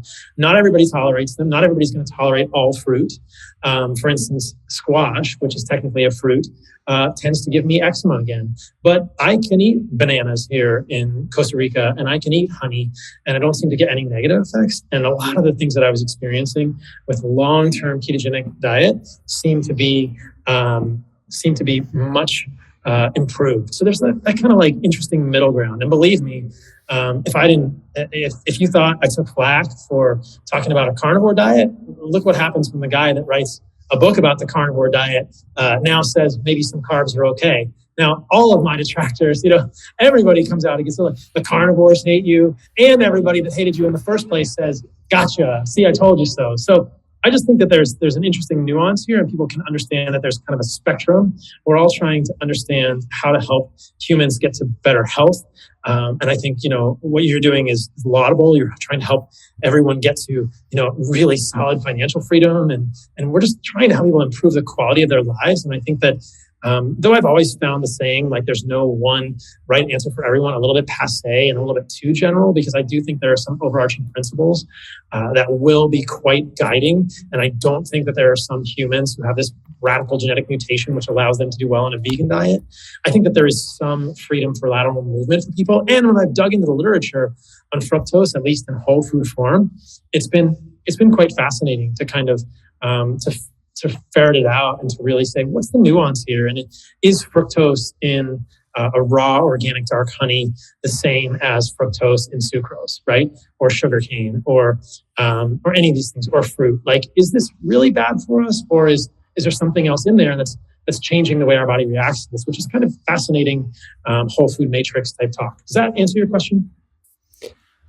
Yeah. I mean, I find it fascinating. I'm not much for burning heretics, so I'm happy to discuss this. But I'll tell you, like, my personal experience is if I have a little bit of fruit, I feel a little bit bloated. Well, it's not that I feel bloated. It's more that when I'm 100% clean, meat only, I feel like a Formula One racing car. It's just perfectly optimized. Everything is perfect. It's optimized to make the most out of the fuel, and it gets the perfect fuel, and it produces the best performance. And then I've not had any single plant food that I've thrown in and not felt a little bit. My lap time goes down. It's like you spike the fuel for the Formula One car. It's just I'm not at my peak level of performance, and so I can feel it in my digestive system, and I feel it was much smoother when things were when I was 100% meat only. But also, I think the other thing is that it gives me cravings. This is the other thing with sugar, and I think for everybody in our generation, we grew up eating tons and tons of sugar. We're all like recovering alcoholics for sugar. Those of us who go into low carbohydrate diets, we're effectively like recovering alcoholics. And perhaps I think maybe this is the case for if I hadn't grown up eating vegetable oil and tons of sugar and candy up until my late 20s. And I'd lived my entire life eating meat and fruit. Maybe this would be optimal, but I think there might be a case in my case where maybe the metabolic damage that's been taking place has gone too far. So I'm curious, what is it you think that the fructose is adding to your diet? Like, why does it take away the cramps, and how sustainable is it given that it is addictive and that it's always going to make you want more? A couple of thoughts about that. So when I will mention this, like, physiologic insulin resistance is real. Long-term ketosis is a very finely tuned evolutionary state for humans. And if we avoid carbohydrates or we are in ketosis long term, the body gets very good at partitioning glucose to testicles, the red blood cells, the kidneys, the adrenals, the brain, and spares glucose at the level of the muscles. So this is really well documented, and this is what is called physiologic insulin resistance. And this is the reason that I don't like using the term insulin resistance to describe metabolic dysfunction, which is what some people might consider to be pathological insulin resistance. There gets to be a little nuance here, but many people in the health nutrition space have correctly pointed out that a ketogenic diet does make your muscles insulin resistant. This is how we survive as humans. And I don't think that's a bad thing. That's physiologic. Now, pathological insulin resistance is when your body actually wants the muscles to receive insulin, but because the fat cells are broken, and this is a fascinating topic that I've gone into in my podcast a bunch, they're sort of spewing out non-esterified fatty acids, and those non-esterified fatty acids signal to the muscle to become insulin resistant improperly. So that's pathological insulin resistance, but I think that's the best verbiage for that is metabolic dysfunction. So when you are in a state of physiologic insulin resistance and you introduce sugar into your diet, your body is going to have this time when it like pulls into the pit on the NASCAR and all the tires come off and everybody's like, what kind of tires do we put on? Because we suddenly have a totally different racetrack. And this may not be the case for you, but it's possible. There is probably about a 48 to 72 hour window where your body is changing and all of this new transcription happens and you have to suddenly make glucose transporters for this membranes, and all of your muscles suddenly have to switch to become insulin sensitive. And so if you were wearing a continuous glucose monitor, which is like one of these things that goes in your arm, and you're in ketosis, you'll see this phenomenon where your fasting blood sugar is, 80 or 90. And then if you, all day long, it's like a flat line. Some people are at 100. It's a flat line all day. This is what carnivore CGMs look like. And then if you suddenly introduce carbohydrates, like say you were to have 2 tablespoons of honey, which I'm sure sounds like a crazy thing, but just hear me out in terms of the thought experiment, your blood sugar is going to have quite a significant response the first day. But over time, in the course of 3 days, I think you will see your body change in terms of actual gene transcription and actual physiology to the point where your body says, oh, we have been in a land with no carbohydrates for a long time. And suddenly we have stumbled into a land where there are lots of berries on the bushes. And your body says, oh, okay, I know how to do this. I remember how to do this, but it takes some time to adjust. So I think that the point of this is just to say that for some people, the transition from long-term to ketosis to including carbohydrates might feel a little rocky because there is some physiologic transformation that has to come out. Your little race car gets new tires in the pit, and then when it's good, it goes out and it's like, oh, okay, things are pretty good here. In answer to your question, which is what do the carbohydrates add? They add a lot in terms of, like you suggested, electrolyte maintenance. And so there's some complex physiology here at the level of the kidney. But insulin signaling, though it gets vilified, is actually very beneficial for humans. Now, insulin excess, hyperinsulinemia, persistent hyperinsulinemia, when you have pathological insulin resistance and the muscles are persistently resistant to insulin, is a bad thing. You can get too much insulin. There's a sweet spot, right? It's a U-shaped curve like so many things. But targeted bumps of insulin are pretty beneficial for humans. They are involved in electrolyte maintenance. They affect glutathione signaling. Insulin actually increases glutathione in the human body. Insulin will also increase a lot of gene pathways that kind of say, hey, you are in an abundant state right now. You want to have sex and make babies? Okay, great. Like, we have abundance. It can change hormones. So for instance, my testosterone went up maybe 300 points. This is again total. Testosterone goes up. Sex hormone binding globulin comes down, and electrolytes get much, much better because of the signaling of insulin at the level of the kidney. So I think it's really important to be nuanced and not black and white. And I'm not saying you're doing this, but I do think it happens in the ketogenic space sometimes with regard to insulin signaling. The goal, in my opinion, is not to have zero insulin signaling. It's to have insulin signaling, and tissues which are very responsive to insulin and do what they're supposed to do, and then insulin goes off. So insulin goes on, insulin goes off. And that is very beneficial for humans, like I said, at the level of the kidney, at the level of electrolytes, at the level of hormones, and a lot of different levels, at the level of biochemistry, oxidative reductive balance, and physiology. It's not to have a constant drip all day, but it's to have these specific kind of points at which you introduce these things and insulin signals. That's okay. That's normal human physiology. And I think that everyone may have a subjective experience that is different. And I'm not sure what your experiences have been with different foods that have sugar. And I think it's important that we don't lump them all together. Again, I don't think that things like processed sugar are going to have the same physiologic response.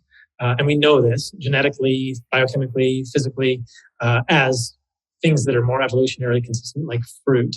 But I personally don't find them addictive, and don't find that my clients and people I work with find them addictive. Now, Coca-Cola, completely different story. Aunt Jemima pancake syrup, completely different story, right? Pancakes at IHOP, completely different story. Waffle House, completely different story. But a banana, I think that like I said, it certainly may cause some bumps in the road if you're long-term keto and then you suddenly eat a banana, especially a ripe banana. But generally, I think within 48 to 72 hours, your body's going to adjust and you're going to the muscles are going to turn back on in terms of insulin sensitivity. The last thing I'll say is this, and we see this a lot in women who are pregnant. And if they are low carb, which can be really helpful for some people when they are recovering from a lifetime of abuse. This is nutritional abuse. Metabolic dysfunction, because what we know is that when the fat cells are broken and they're sending out all of these non-esterified fatty acids to the muscle cells, if you put in carbohydrates, you're not going to do well because your body is just all over the place with insulin. So this is not to say that elimination of carbohydrates can't be beneficial in certain situations, but I don't think that it's the excess carbohydrates that cause the diabetes in the first place. There's lots of experiences, mine, indigenous cultures, where they eat lots of carbohydrates, they don't get diabetes. I think that, again, this is another rabbit hole. The main problem with metabolic dysfunction has to do with the mitochondrial and cellular membranes, especially of the fat cells, and interrupted signaling there, probably due to evolutionarily inconsistent levels of linoleic acid from things like seed oils. That's probably the main driver, in my opinion. And then you add carbohydrates on top of that, but it didn't cause the fire. So you can put wood in the fire, it'll stoke the fire, but it wasn't the spark. And in the setting of a blazing fire, you don't want to put a bunch of wood on it. You might want to remove the carbs temporarily or long term, but women who are pregnant sometimes go low carb, and they will fail their oral glucose tolerance test because they are physiologically insulin resistant when you're low carb. And you could even take a man who's not pregnant, but usually men don't get OGTTs. It's women usually get OGTTs in their pregnancy.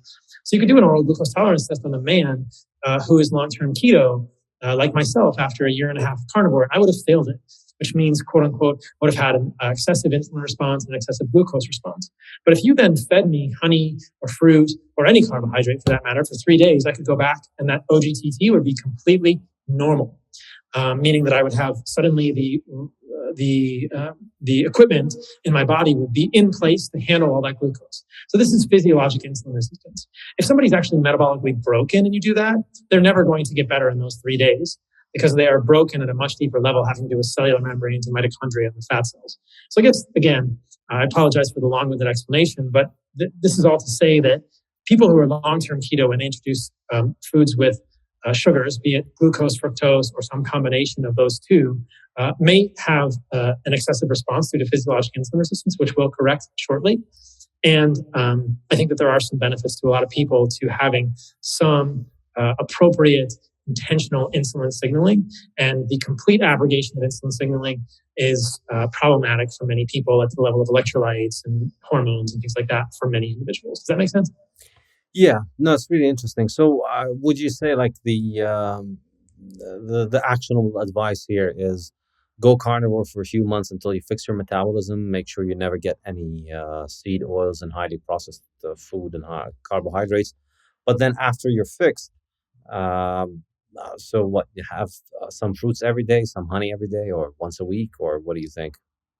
See how you feel. If people are out there thriving, don't change anything. Stay carnivore if that's what you want to do. But if you're getting muscle cramping or heart palpitations, arrhythmias, or you're seeing your hormones drop, or your sleep is interrupted, or any of those things, or you're feeling a little bit cold, then try introducing a little bit of carbohydrates. Give it maybe 3 to 5 days and just see as an experiment, and then kind of go from there. And if you want to do more sort of close analysis, you can wear a continuous glucose monitor, or you can work with a physician who will check things like your lipids, your fasting insulin, and all these things. And I think what you'll see is that your fasting insulin won't go up. It'll actually go down, as will your fasting glucose and many other metrics. So, but ultimately the goal is just to get somebody to the highest quality of life. And if they're already at a good quality of life, there's no need to change anything. Again, it's just this lateral move that gives them a little more freedom if they're not totally dialed in.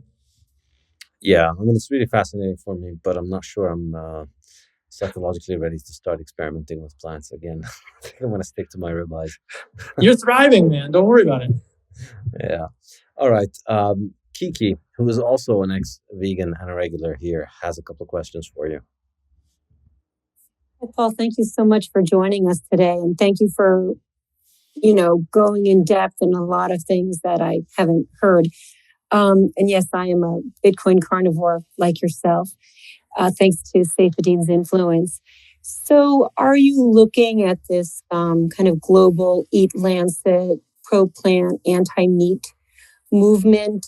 And what do you have solutions for how we can preserve our access to meat in the near and far future? And also have discussions, or what the point of view would be, sharing with others why cows are not destroying the planet. Yeah, I mean, this is such an important conversation. I think I'll take a page out of Saifedean's book and say that Bitcoin fixes this. If you can pay your farmer with Bitcoin, then good luck to the U.S. government or anyone else limiting that or regulating that. You can imagine all sorts of problems downstream if they want to do central bank digital currencies or anything else, and they're going to track you. Be like, well, you can't pay for meat, or we're going to tax that, or this is, you have to report that in taxes. I mean, I don't know how this would ever happen. I think it would lead to a wide revolt, and a lot of more people would move to Costa Rica. But I think that it's a lot like Bitcoin in the sense that I do not think that the U.S. government will ever regulate it to that extreme. I mean, very fascinatingly, and I posted this on my Instagram, when T.H. Chan from Harvard, their School of Public Health, posted that Eat Lancet thing, they had to disable the comments because so many people, and this is just on T.H. Chan Harvard's like Instagram, not even like my Instagram. People just went off on them. They were like, "This is absurd. This is ridiculous." So I think it's happening, and I think that hopefully this is why I do the work that I do. And I think there's a lot of people who support this work and who understand it, who have a bigger platform than I. Joe Rogan, others who hopefully will continue to like champion this at a broader level. And I'll just keep doing the work that I do. And I think if a critical mass of people start to realize like, oh, we're being fed slop, we're being fed industrial processed slop, then they'll speak out and this will never happen. And that's my hope. And I think that's why the work is so critical, to just educate people to the point that they're awake and they see that this is just absolute propaganda and it's wrong. And to your point about the environmental stuff, I mean, this is perhaps the most fascinating conversation to me at this point. And I know Saifedean had Patrick Moore on the podcast and Alex Epstein. And I recently had both of them on my podcast, and I've been talking to them a lot about this stuff too. So I think these environmental conversations are so relevant, and it's fascinating to me that many of the things I care about, animal agriculture, humans eating animals, cryptocurrencies, sovereign individuals, are being regulated under the guise of climate. China moving all the Bitcoin mining, it's bad for climate. It's like, this is crazy. Like, I've realized that in my own work, it's going to be important to really challenge this climate zeitgeist. And it's more, it's at least as entrenched as veganism, if not more. So it's going to be a pretty big juggernaut to attack, but I'm going to try. Did that answer your question? Yeah, I think I'm quite optimistic about the climate thing. I'm going to attack it head on in my next book, in the Fiat Standard. I'm just going to really come at it. Everybody's usually trying to basically seeding the fundamentals of the argument, which is, no, we are destroying the planet, but here's how we can stop destroying it, or here's how my idea is not so terrible. So please don't cancel my food, please. It's not so bad for destroying the earth. But I think it's becoming clearer and clearer that we're not destroying the earth with carbon dioxide. Maybe there is an impact. Honestly, I'm a little bit skeptical of even people like Patrick Moore, and I challenged them on this. I'm a little bit skeptical that we know what the impact of our emissions really is. And I think it's probably true that it's almost certainly true that it leads to more greening.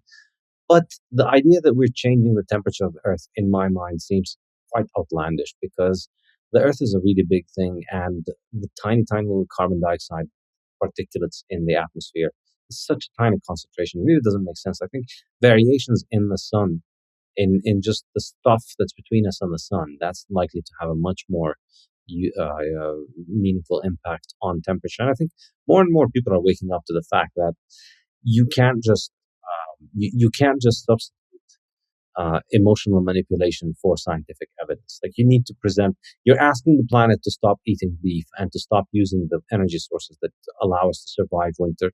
You're asking us to go live in an absolutely absurd, impossible, pre-industrial vegan dystopia where we're somehow not going to be using all the energy sources that we've discovered over the last 500 years that make our life possible.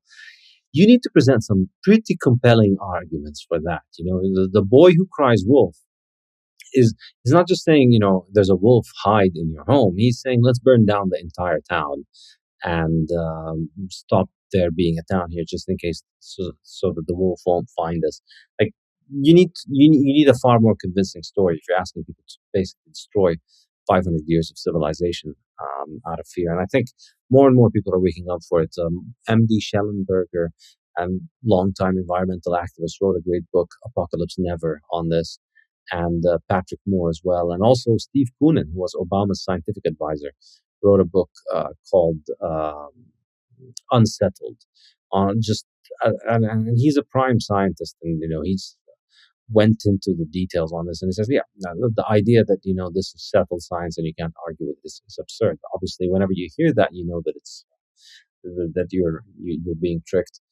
So I'm quite optimistic about, but then again, I'm usually optimistic about a lot of things, and I can be quite delusional in my optimism. So take that warning with it. All right, Stefano. You have a question? Yes. Thank you, Saif. This is the first seminar I'm attending. and it's great to be part of your membership network. And thank you, Dr. Saladino. Very interesting. My question is the following. Every other week or very often, there is a new study coming out that criticizes meat and saturated fat. It happens periodically every month. There is a new one, and then it gets broadcasted in the health professional networks, by mainstream media, and so on.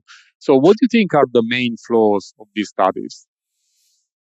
Great question. They're all observational. This is a really, really important point to understand that is never discussed by the media. They always subtly insert the word associated with, or is correlated with, or may cause. And there are no interventional studies being done with meat that are published now. There are some people like Stefan van Villiet is doing some studies with Fred Provenza, looking at the influence of red meat in the setting of a whole food diet that is otherwise quote unquote healthy. It's a diet that will have vegetables and fruit in it, but I think that will be a step in the right direction. But the problem is that all of these studies they're all observational, and the general public, unfortunately, is never educated to be, really vigilant for that word associate or correlate, because it just means nothing. It's the Western narrative that's been in play for 70 plus years. And it's the same thing. I mean, I was out surfing in the ocean yesterday with a friend of mine who's from Argentina, and he was talking about his friends who are Argentinians here in Costa Rica. And he said, I was talking to them about the work that you do, Paul.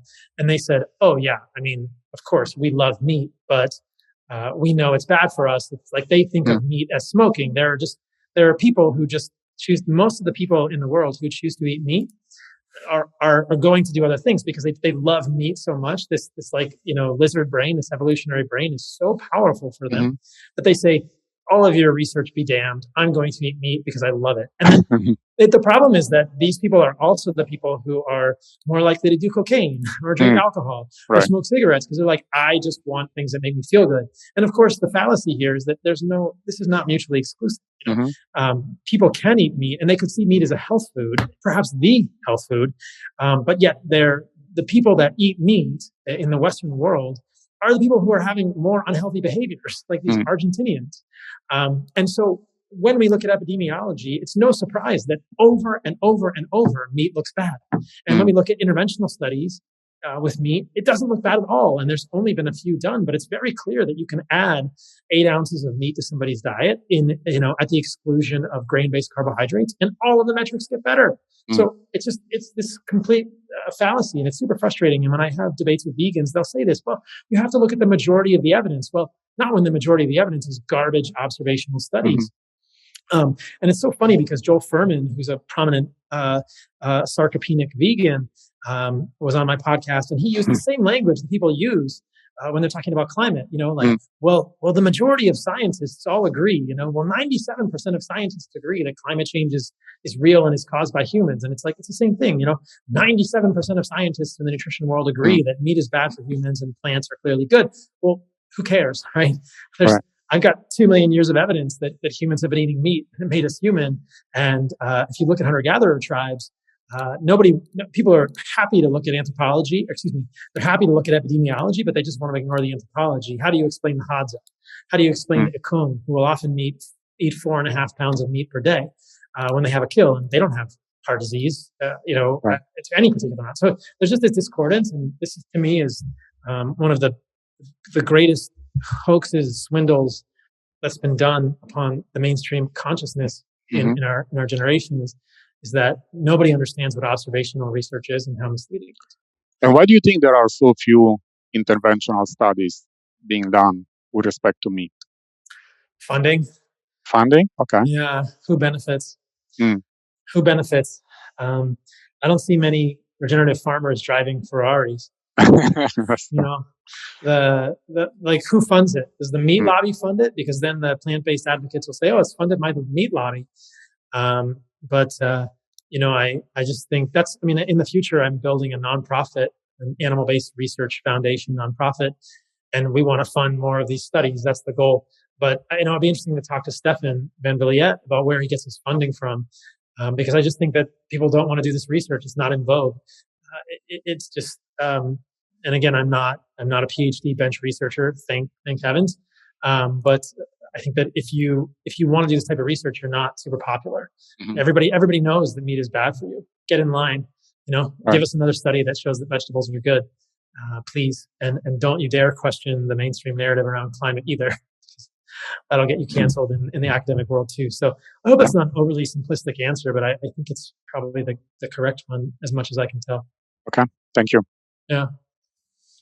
Well, the discussion of epidemiology studies leads us very nicely to a question that Peter has for you on another calamity of the pseudoscience that is epidemiology, and that is the COVID hysteria. So, Peter, go ahead. Yeah, thank you, Paul. Having read your book, I noticed that you dwelled quite a lot on that distinction between interventional studies and epidemiological studies, and you were quite critical of the general epidemiological method for drawing cause and effect conclusions. And so my question was going to be about what your views are regarding the very prominent role that epidemiologists now play in all of our lives in determining where we can and can't go, when we can and can't cross borders, how we can behave. Do you think that, are you worried about the kind of prestige that is being given to this discipline, given the limitations you point out in your book? Are you concerned about the trends that have taken place over the past 18 or so months? Well, yes, definitely. The trick is that it's very difficult to study the things that people need to make decisions about with COVID without roping in epidemiologists. Population studies, just that is epidemiology. So it's very difficult to do that. I think that if we look at the track record of people over the last 16 to 18 months, it's been pretty bad. A lot of the models, we know all about climate models and how wrong those are. Well, most of the COVID models were completely wrong. And yet nobody apologizes. They just wait for people to forget. They were predicted for, 10 to 100x the amount of deaths that we've had. Not that any loss of life due to COVID is okay or, should be minimized. But, the models that were put in place were generally very, very wrong.